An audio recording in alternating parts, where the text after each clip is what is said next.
খুবই ভয়ানক দৃশ্য বন্ধুরা, তোমরা দেখতে পাচ্ছ শিলিগুড়ি সংলগ্ন বৈকুণ্ঠপুর ফরেস্টের সামনে ইস্টার্ন বাইপাস রোডে একটি বিশাল আকৃতির অজগর সাপ ধরা পড়ল এবং সেই সাপটিকে উদ্ধারের চেষ্টায় ফরেস্ট ডিপার্টমেন্টের লোক চলে আসলো। দেখতে পাচ্ছ বন্ধুরা, ফরেস্ট ডিপার্টমেন্টের অফিসার সেটাকে উদ্ধার করার চেষ্টায় কাজ চালিয়ে যাচ্ছে এখন অবধি। তো শাটারের ভেতরে এই সাপটি ঢুকে গিয়েছে বন্ধুরা।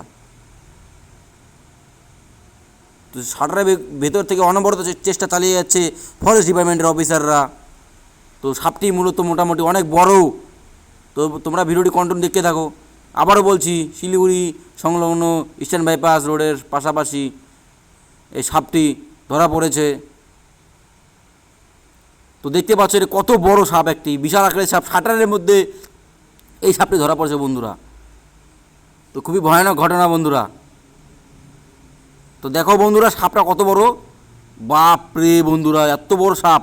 শিলিগুড়ি ইস্টার্ন বাইপাস সংলগ্ন বড় ভাপড়ি বৈকুণ্ঠপুর ফরেস্টের সামনে এই সাপটি ধরা পড়েছে বন্ধুরা। তো কত ভিড়। তো ভিডিওটি ভালো লাগলে বন্ধুরা একটা লাইক করে দিও।